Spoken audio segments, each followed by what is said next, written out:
ओम शांति। प्यारे रूहानी भाई बहनों, आज 17 फरवरी 2026 के हम बाबा के अनमोल मधुर महावाक्य सुनेंगे। ओम शांति। चलिए कुछ पल के लिए हम अपनी बुद्धि को सब तरफ से हटाकर एक प्यारे बाप की याद में स्थित हो जाए। जी, अपने मस्तक के बीच में देखें, मैं एक चमकता हुआ सितारा, शांत स्वरूप, प्रेम स्वरूप आत्मा। और याद करें अपने मीठे परमपिता परमात्मा शिव बाबा को, जो ज्ञान के सागर, प्रेम के सागर हैं।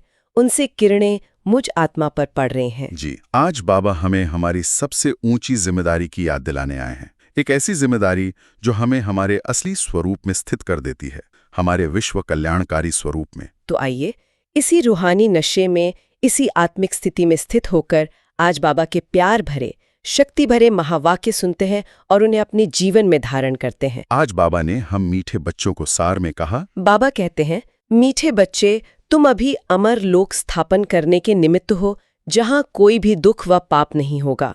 वह है ही वाइसलेस वर्ल्ड। वाह, बाबा का एक एक शब्द जैसे अमृत है। सबसे पहले तो बाबा हमें मीठे बच्चे कहकर हमारे ऊपर अपना सारा प्यार बरसा देते हैं। बिल्कुल, वो हमें हमारी कमजोरियों के साथ नहीं, बल्कि हमारे मीठे प्यारे ओरिजिनल स्वरूप में देखते हैं, है ना? जी हाँ, जब हम ये सुनते हैं कि मीठे बच्चे, तो सारी थकावट, सारी चिंताएं जैसे मिट जाती हैं। ऐसा लगता है जैसे स्वयं भगवान हमें अपनी गोद में बिठाकर प्यार कर रहे हैं। सच में यही तो बाबा की ममता है। अच्छा, और फिर बाबा हमें हमारा कर्तव्य याद दिलाते हैं। तुम अभी अमरलोक स्थापन करने के निमित्त हो। जी, बाबा हमें कोई छोटा मोटा कार्य नहीं सौंप रहे, बल्कि पूरी दुनिया को बदलने का कार्य सौंप रहे हैं। हम निमित्त हैं। ये कितनी बड़ी स्मृति है। हम साधारण मनुष्य नहीं, हम विश्व परिवर्तक आत्माएं हैं। हमारे हर संकल्प से, हर कर्म से अमरलोक की स्थापना हो रही है। और उस अमरलोक की परिभाषा भी बाबा ने कितनी सुंदर दी है, जहां कोई भी दुख व पाप नहीं होगा। जी, आज की दुनिया में तो हर कदम पर दुख और पाप है। बाबा हमें उस दुनिया की याद दिला रहे हैं जहां इन शब्दों का अस्तित्व ही नहीं होगा। और बाबा ने उसे वाइसलेस वर्ल्ड कहा है, निर्विकारी दुनिया। वाइसलेस वर्ल्ड मतलब उस दुनिया की नींव ही पवित्रता पर, वाइसलेस होने पर टिकी है। तो अगर हमें उस दुनिया की स्थापना करनी है तो पहले स्वयं को आइसलेस, संपूर्ण पवित्र बनाना होगा। तो आज पूरे दिन के पुरुषार्थ का आधार यही एक महावाक्य बन सकता है।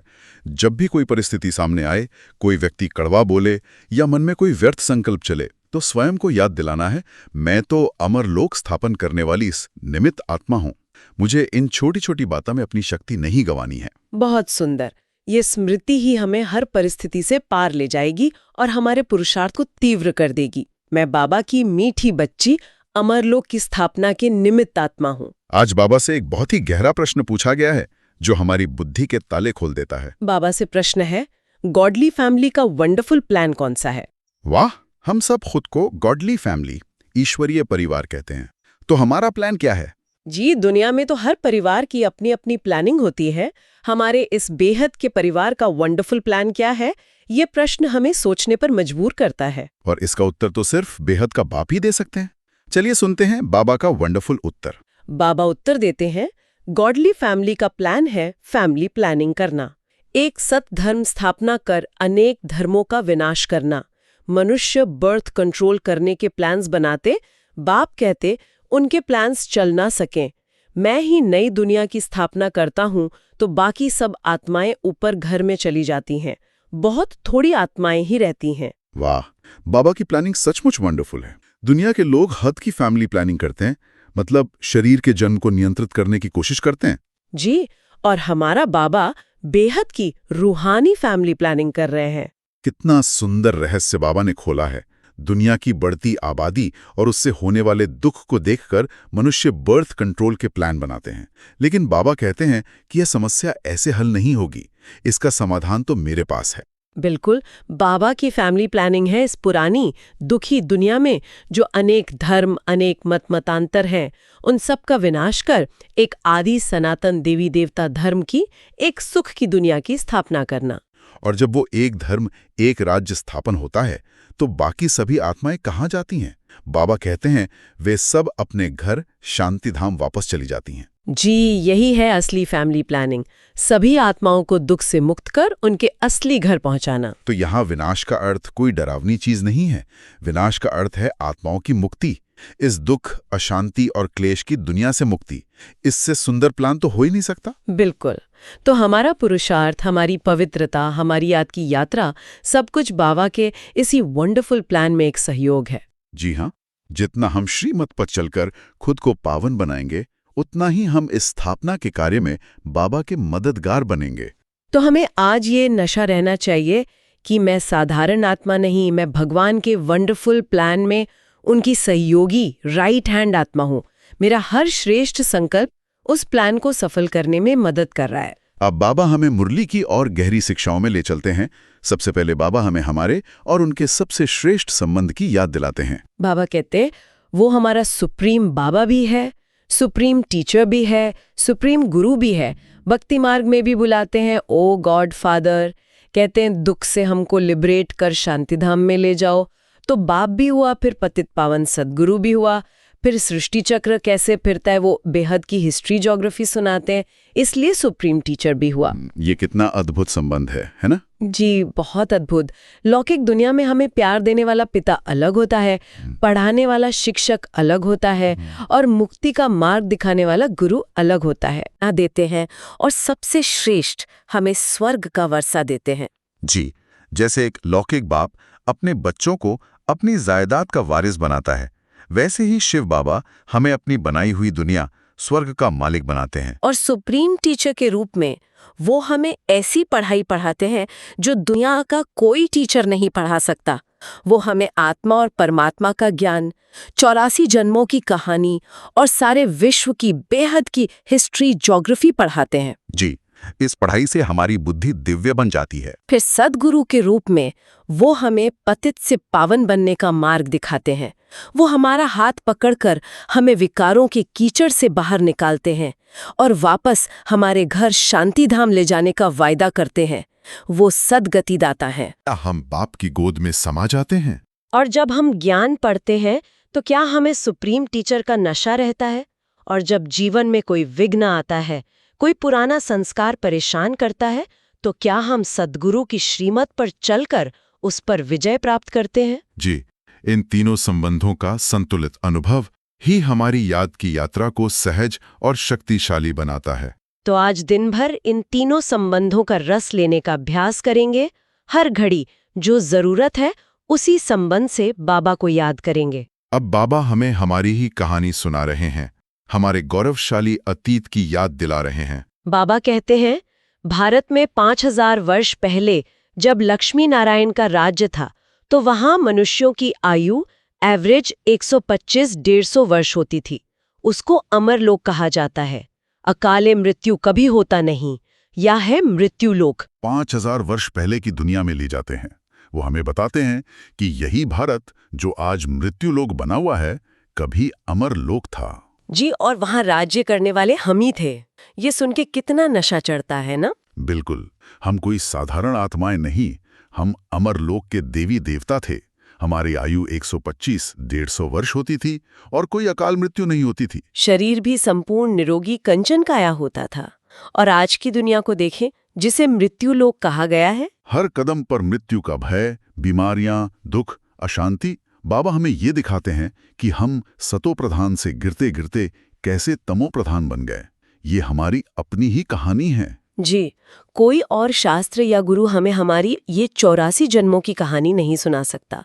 ये तो आत्मा का पिता ही आकर अपनी संतानों को उनकी आत्मकथा सुना सकता है। सही बात है। ये ज्ञान सुनकर हमारी बुद्धि का ताला खुल जाता है। तो जब हम ये जान लेते हैं कि हम ही उस अमर लोक के मालिक थे, तो फिर से उसे स्थापन करने का जोश और उमंग आ जाता है। बिल्कुल, ये कोई नई चीज नहीं है। हम तो बस अपना खोया हुआ राज्य वापस पा रहे हैं। बिल्कुल, बाबा हमें हमारी भूली हुई स्मृति वापस दिला रहे हैं। वो हमें हमारे ही सम्मान की सीट पर बिठा रहे हैं। तो हमें भी उसी नशे में रहना चाहिए कि मैं मास्टर विश्व रचयिता अपने अमर लोक की फिर से स्थापना कर रही हूँ। अब बाबा हमें वर्षा लेने की विधि और उसके पीछे जो मीठा संबंध है उसे स्पष्ट करते हैं। बाबा कहते हैं, अभी तुम बच्चे जानते हो, हम शिव बाबा की संतान हैं। वर्षा शिव बाबा से मिलता है। ये दादा वो डाडा वर्षा डाडे का मिलता है। डाडे की प्रॉपर्टी पर सबका हक रहता है। तो तुमको वर्षा मिलता है शिव बाबा से, ब्रह्मा द्वारा। वाह, ये ज्ञान का कितना गहरा और मीठा राज है। बाबा ने कितने सरल शब्दों में समझा दिया। जी, हम आत्माएं शिव बाबा की संतान हैं, तो उस नाते हम ब्रह्मा के भी बच्चे हुए। तो शिव बाबा हमारे दादा हुए, ग्रैंडफादर। पर लौकिक में भी ये कायदा है कि दादा की संपत्ति पर पोते पोतियों का जन्मसिद्ध अधिकार होता है। बिल्कुल। तो हम सब ब्रह्मा कुमारी कुमारियां, शिव बाबा के पोत्रे पोत्रियां, उनके स्वर्ग के वर्षे के अधिकारी हैं। ये हमारा हक है। ये संबंध हमें अधिकार के नशे में ले आता है। हम भिखारी नहीं, हम मालिक के बच्चे, अधिकारी आत्माएं हैं। और ये वर्षा हमें किसके द्वारा मिलता है? प्रजापिता ब्रह्मा द्वारा। ब्रह्मा बाबा माध्यम बनते हैं। तो शिव बाबा हुए दाता और ब्रह्मा बाबा हुए माध्यम। हमें दोनों का ही शुक्रिया मानना है। शिव बाबा का, हमें अपना बनाकर इतना बड़ा वर्षा देने के लिए, और ब्रह्मा बाबा का, जिन्होंने अपना तन मन धन सब कुछ हमारे लिए इस यज्ञ की सेवा में सफल कर दिया। जी, जब हम याद में बैठते हैं तो हमें इसी कंबाइंड रूप बाप दादा का ध्यान करना है। शिव बाबा से शक्तियां लेनी है और ब्रह्मा बाप समान पुरुषार्थ करने की प्रेरणा लेनी है। जी हाँ, ब्रह्मा बाप की ममता भरी पालना और शिव बाबा से शक्तियों का वर्षा, ये दोनों मिलकर हमें संपूर्ण बनाते हैं। तो आज इस मीठे संबंध को अपनी बुद्धि में बार बार याद करेंगे। मैं शिव दादा की पोत्री, वर्षे की अधिकारी आत्मा हूँ। अब बाबा ज्ञान का एक बहुत ही महत्वपूर्ण विषय, कर्मों की गुह्य गति को स्पष्ट कर रहे हैं। बाबा कहते हैं, बाप तुमको कर्म अकर्म विकर्म की गति बैठ समझाते हैं। रावण राज्य में मनुष्य जो कर्म करेंगे वो कर्म विकर्म बन जाते हैं। सतयुग में कर्म अकर्म होते हैं। ये समझना बहुत जरूरी है। एक ही कर्म समय और चेतना के आधार पर अपना फल बदल देता है। जी बाबा, हमें कर्मों की फिलॉसफी का डॉक्टर बना रहे हैं। वो समझाते हैं कि कलयुग में, जिसे रावण राज्य कहा गया है, हम देह अभिमान में आकर कर्म करते हैं। हमारे हर कर्म के पीछे मैं और मेरा का भाव होता है। इस वजह से हमारे अच्छे कर्म भी पुण्य का खाता बनाते हैं, लेकिन साथ ही एक बंधन भी बन जाते हैं। और बुरे कर्म तो पाप या विकर्म बनते ही हैं। जैसे उदाहरण के लिए, अगर कोई दान करता है लेकिन मन में नाम मान की इच्छा है, तो वो कर्म एक बंधन बन गया, वो विकर्म की श्रेणी में आ जाता है। इसीलिए रावण राज्य में हर कर्म विकर्म बन जाता है। और सतयुग में, राम राज्य में? सतयुग में, राम राज्य में हम आत्म अभिमानी स्थिति में होते हैं। हमारी चेतना शुद्ध होती है। वहां हम जो भी कर्म करते हैं वो देह अभिमान से परे होते हैं। इसलिए उनका कोई लेखा जोखा नहीं बनता। वो कर्म अकर्म हो जाते हैं। मतलब जैसे सांस लेना चलना, उनका कोई पाप पुण्य का खाता नहीं बनता। जी बिल्कुल। तो अभी ये संगम युग का समय किस लिए है? ये हमारे विकर्मों के खाते को भस्म करने और श्रेष्ठ कर्मों का खाता जमा करने का समय है। और बादा की याद में किया गया हर कर्म हमारे विकर्मों को जलाता है और हमें अकर्म की स्थिति तक ले जाता है। तो हमें अब हर कर्म करने से पहले 1 सेकंड के लिए रुककर चेक करना है, क्या ये कर्म मैं बाबा के श्रीमत के अनुसार कर रही हूँ? क्या इस कर्म के पीछे मेरी चेतना आत्मा अभिमानी है? ये चेकिंग ही हमें नए विकर्म बनाने से बचाएगी और पुराने विकर्मों को भस्म करेगी। यही सच्चा कर्म योग है। जी। अब बाबा हमें वर्तमान समय के महत्व की ओर इशारा कर रहे हैं और हमें सावधान कर रहे हैं। बाबा कहते हैं, पुरानी दुनिया के विनाश के लिए ये एटॉमिक बॉम्ब्स आदि बने हैं। ये है साइंस। बुद्धि से ऐसी ऐसी चीजें निकाली हैं जिससे अपने ही कुल का विनाश करेंगे। तैयारियां तो हो रही हैं, उसके साथ नेचुरल कैलामिटीज भी होगी। बाबा हमें डरा नहीं रहे हैं, बल्कि हमें जगा रहे हैं। वो हमें समय की नब्ज दिखा रहे हैं कि देखो, दुनिया में विनाश की तैयारियां कितनी जोर शोर से चल रही हैं। जी, ये सब ड्रामा में पहले से ही निश्चित है और ये विनाश आवश्यक भी है। जैसे एक पुरानी जर्जर हो चुकी बिल्डिंग को गिराकर ही उसकी जगह पर नया सुंदर महल बनाया जा सकता है। बिल्कुल, वैसे ही इस पुरानी तमो प्रधान दुनिया का विनाश होगा, तभी तो नई सतो प्रधान दुनिया, स्वर्ग की स्थापना होगी। बाबा एक और गहरा राज बताते हैं कि ये विनाश ज्वाला इस रुद्र ज्ञान यज्ञ से ही प्रज्वलित हुई है। इसका मतलब हमारा पुरुषार्थ, हमारी याद की यात्रा, हमारी पवित्रता की शक्ति ही स्थापना के कार्यों को गति दे रही है और साथ साथ विनाश की ज्वाला को भी भड़का रही है। तो जब हम समाचार में यह सब सुनते या देखते हैं तो हमें घबराना नहीं है। हमें समझना है कि यह सब नई दुनिया के आने का संकेत है। जी, हमारा काम है अपनी तैयारी को तेज करना, अपनी याद की यात्रा और पवित्रता पर पूरा पूरा ध्यान देना। हमारा योग बलि हमारा सुरक्षा कवच बनेगा। तो हमें अब अपना सारा समय, संकल्प और शक्ति अपनी रूहानी उन्नति में लगानी है, क्योंकि समय बहुत थोड़ा है और तैयारी बहुत बड़ी करनी है। तो आज की बाबा की शिक्षाओं से धारणा के लिए मुख्य सार हैं। पहला पॉइंट है, विष्णुपुरी में चलने के लिए स्वयं को लायक बनाना है, संपूर्ण पावन बनना है, अशुद्ध खानपान त्याग कर देना है, विनाश के पहले अपना सब कुछ सफल करना है। बहुत ही स्पष्ट निर्देश बाबा ने दिए हैं। हमारी मंजिल है विष्णुपुरी यानी सतयुग, और वहां जाने के लिए योग्यता चाहिए। जी, और सबसे पहली और मुख्य योग्यता है संपूर्ण पवित्रता। मनसा में, वाचा में, कर्मणा में, स्वप्न में भी अपवित्रता का अंश न हो। और बाबा ने विशेष खानपान की शुद्धि पर भी ध्यान दिया है, क्योंकि जैसा अन्न वैसा मन, है ना? बिल्कुल। अगर हमारा भोजन शुद्ध और सात्विक नहीं है, अगर वो बाबा को याद करके नहीं बनाया और स्वीकार किया गया है, तो हमारी बुद्धि योग में टिक नहीं सकती। इसलिए अशुद्ध खानपान का त्याग करना अनिवार्य है। और तीसरी बात बाबा ने कही, विनाश के पहले अपना सब कुछ सफल करना है। ये तन, ये मन, ये धन, ये सब नश्वर है। जी, यह हमारे साथ जाने वाला नहीं है। तो बुद्धिमान वही है जो समय से पहले इन सब को ईश्वरीय सेवा में लगाकर सफल कर ले। अच्छा, और दूसरा पॉइंट? दूसरा पॉइंट है, जल्दी जल्दी पढ़कर होशियार होना है। कोई भी विकर्म न हो, इसका ध्यान रखना है। बाबा हमें एक अच्छे विद्यार्थी के रूप में देखना चाहते हैं। यह बेहद की पढ़ाई है और समय बहुत कम है। अब आलस से करने का या पुरुषार्थ को टालने का समय नहीं है। जी, हमें जल्दी जल्दी ये ज्ञान पढ़कर इसे स्वरूप में लाकर होशियार बनना है। और होशियारी की निशानी क्या है? बाबा कहते हैं, कोई भी विकर्म न हो, इसका ध्यान रखना है। होशियार स्टूडेंट कभी भी टीचर की आज्ञा का उल्लंघन नहीं करेगा।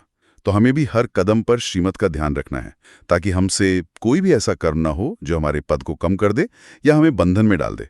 तो आज दिन भर इन दोनों पॉइंट्स पर विशेष अटेंशन देंगे। अपनी पवित्रता की जांच करेंगे, विशेषकर भोजन की शुद्धि पर। और हर कर्म से पहले 1 सेकंड रुक कर सोचेंगे, क्या ये कर्म श्रीमत के अनुसार है? आज हम सब बच्चों के लिए बाबा का विशेष वरदान है। बाबा का वरदान है, फरियाद को याद में परिवर्तन करने वाले स्वतः और निरंतर योगी भाव। वाह, कितना सुंदर और शक्तिशाली वरदान है, स्वतः और निरंतर योगी। जी, यही तो हम सबका लक्ष्य है, ऐसा योगी बनना जिसके लिए योग लगाना ना पड़े, बल्कि योग उसका नेचुरल स्वभाव बन जाए। और बाबा ने उसकी विधि भी कितनी सहज बताई है। फरियाद को याद में परिवर्तन कर दो। जी, बाबा विस्तार में समझाते हैं, जहाँ याद है वहाँ फरियाद नहीं। क्या करें, कैसे करें, ये होता नहीं है, थोड़ी मदद दे दो, ये है फरियाद। तो फरियाद को छोड़कर स्वतः योगी, निरंतर योगी बनो। ये बहुत गहरी बात है। हम अक्सर मन ही मन बाबा से फरियाद करते रहते हैं, बाबा ये मुश्किल क्यों आई, मेरे साथ ही ऐसा क्यों होता है, आप मेरी मदद क्यों नहीं करते। बाबा कहते हैं ये सब फरियाद है, ये कमजोरी की निशानी है। बिल्कुल। जिस बच्चे को अपने बाप पर पूरा निश्चय है, जो ड्रामा के हर दृश्य को कल्याणकारी समझता है, वो कभी फरियाद नहीं करेगा। वो हर परिस्थिति में बाबा का हाथ पकड़कर उसे एक खेल समझकर पार करेगा। तो आज हमें यह अभ्यास करना है, जैसे ही मन में कोई क्यों, क्या, कैसे का संकल्प उठे, उसे तुरंत याद में बदल देना है। फरियाद की जगह शुक्रिया का संकल्प करना है। बाबा इस परिस्थिति में भी मेरा कल्याण है, आपका धन्यवाद। जब हम फरियाद करना छोड़ देते हैं और हर बात में बाबा का शुक्रिया मानते हैं, तो हमारी स्थिति स्वतः ही योगी वाली बन जाती है। जी, फिर योग के लिए मेहनत नहीं करनी पड़ती। तो आज इस वरदान को अपने मस्तक पर धारण करें, मैं फरियाद मुक्त निरंतर योगी आत्मा हूँ। और आज के दिन के लिए एक सुंदर स्लोगन भी बाबा ने दिया है। स्लोगन है, जो स्वयं को मेहमान समझकर चलते हैं, वही महान स्थिति का अनुभव करते हैं। कितनी गहरी और प्रैक्टिकल बात है। जब हम किसी के घर मेहमान बन के जाते हैं तो कितने हल्के रहते हैं। जी हाँ, हमें पता होता है कि यहाँ कुछ भी मेरा नहीं है। हम किसी भी चीज से मोह या लगाव नहीं रखते, और इसी हल्केपन से हमारी स्थिति ऊंची रहती है। बाबा हमें यही सिखा रहे हैं कि इस पुरानी दुनिया में, इस शरीर में, अपने संबंधों में, सब में एक मेहमान की तरह रहो। समझो कि मैं आत्मा तो परमधाम की वासी हूँ, यहाँ तो थोड़े समय के लिए पाठ बजाने आई हूँ। जब ये मैं मेहमान हूँ की स्मृति पक्की हो जाती है, तो हम स्वतः ही न्यारे और बाप के प्यारे बन जाते हैं। फिर कोई भी बात हमें अपनी तरफ खींच नहीं सकती। कोई भी परिस्थिति हमें विचलित नहीं कर सकती। यही महान स्थिति है। तो आज ट्रैफिक कंट्रोल के समय या जब भी कोई व्यर्थ संकल्प मन को भारी करे, तो इस स्लोगन के स्विच को ऑन कर देना है। मैं मेहमान हूं, मेरी स्थिति महान है। जी, ये 1 सेकंड में हमें हल्का और शक्तिशाली बना देगा। आज बाप दादा के हम बच्चों के लिए बहुत प्यारे अव्यक्त इशारे भी हैं। बाबा इशारा देते हैं, एकता और विश्वास की विशेषता द्वारा सफलता संपन्न बनो। संगठन का बल, स्नेह का बल, एक दो को सहयोग देने का बल और सहनशीलता का बल जमा करो तो माया कभी वार नहीं कर सकेगी। फिर जय जयकार का नारा लगेगा।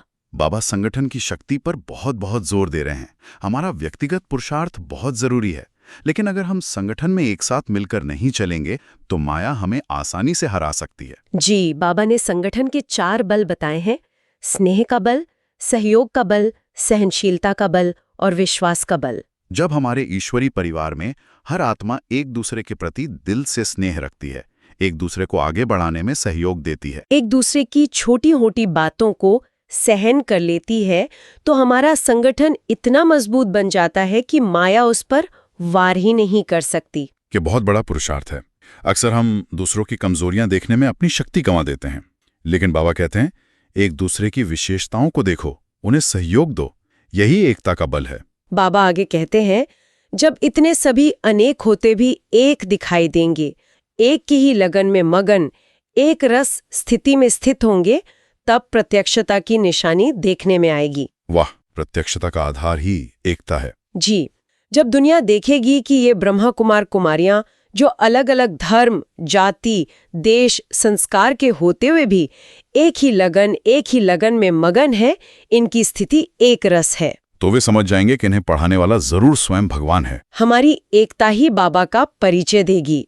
हमारा एक मत होना ही दुनिया के आगे प्रत्यक्षता का झंडा लहराएगा। तो हमें खुद से प्रतिज्ञा करनी है कि मैं इस ईश्वरीय संगठन को अपनी एकता के बल से सदा मजबूत बनाऊंगी। मैं किसी भी बात में मतभेद में आकर संगठन को कमजोर नहीं करूंगी।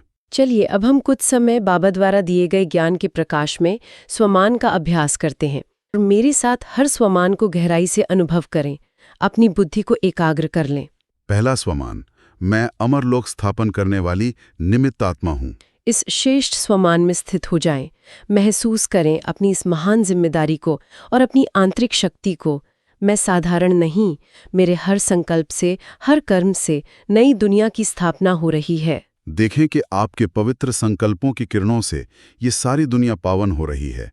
मैं विश्व परिवर्तक हूँ। दूसरा स्वमान, मैं बेहद के बाप, टीचर, सद्गुरु की प्रिय संतान हूँ। इस त्रिकालदर्शी संबंध के नशे को अनुभव करें। मुझे पढ़ाने वाला, पालना देने वाला और मुझे घर ले जाने वाला स्वयं भगवान है। मुझे किसी भी बात की चिंता नहीं हो सकती। मैं उसकी छत्र छाया में हर पल सुरक्षित हूँ। महसूस करें, बाबा का वरदानी हाथ आपके सिर पर है। उनकी शक्तियों की किरणें आप में समा रही हैं। आप कभी अकेले नहीं हैं। तीसरा स्वमान, मैं मास्टर सुख करता, दुख हरता आत्मा हूँ। अपने चेहरे पर वो रूहानी मुस्कान लाएं। अपनी दृष्टि से, अपने बोल से सबको सुख और शांति की अनुभूति कराएं। मेरा कर्तव्य है सबको सुख देना, सबके दुखों को हरना। जो भी आत्मा आपके संपर्क में आए, वो अपने दुख भूल जाएं। जैसे बाबा दुख हरता सुख करता है, मैं उनका बच्चा मास्टर हूँ। चौथा स्वमान, मैं कर्म अकर्म विकर्म की गति को जानने वाली ज्ञानवान आत्मा हूँ। इस स्थिति में स्थित होकर स्वयं को कर्म के बंधनों से मुक्त अनुभव करें। मुझे बाबा ने कर्मों का रहस्य समझा दिया है। अब मैं कोई भी ऐसा कर्म नहीं कर सकती जो बंधन बन जाए। मैं एक कर्मयोगी आत्मा हूँ। मेरा हर कर्म बाबा की याद में श्रीमत के अनुसार होता है। आप कर्म करते हुए भी न्यारे और बाबा के प्यारे हैं। पांचवा स्वमान, मैं स्वतः और निरंतर योगी आत्मा हूँ। इस भरपूरता और हल्केपन की स्थिति को महसूस करें। कोई बोझ नहीं, कोई शिकायत नहीं। मेरा योग सहज और नेचुरल है। फरियाद मेरे संकल्पों में भी नहीं आ सकती। बस मैं और मेरा प्यारा बाबा, ये निरंतर याद ही मेरी नेचुरल स्थिति है। मैं याद और शुक्रिया के भाव में भरपूर हूँ। तो प्यारे रूहानी भाई बहनों, आज बाबा ने हमें हमारी असली पहचान और कर्तव्य की कितनी गहरी स्मृति दिलाई। उन्होंने हमें हमारे श्रेष्ठ भाग्य का दर्पण दिखाया। जी, हम अमर लोक स्थापन करने वाले निमित्त हैं, भगवान के वंडरफुल प्लान में उनके सहयोगी हैं। हमें इस पुरानी दुनिया में एक मेहमान की तरह रहना है और फरियादों को याद में बदलकर निरंतर योगी बनना है। आज का पूरा दिन इसी रूहानी नशे में रहें कि हमारा हर संकल्प और हर कर्म नई दुनिया की स्थापना में अपना सहयोग दे रहा है। अगर आप चाहते हैं कि बाबा के ये अनमोल महावाक्य और उनकी गहरी प्रैक्टिकल समझ आपको रोज मिलती रहे, तो इस चैनल को सब्सक्राइब जरूर करें, ताकि रोज सवेरे बाबा की श्रीमत आपका मार्गदर्शन करें और आपका पुरुषार्थ तीव्र होता रहे। बाबा का हाथ पकड़कर चलते रहें, उनकी याद में सदा भरपूर रहें। यही संगम युग का सबसे बड़ा सुख और सौभाग्य है। अच्छा, ओम शांति।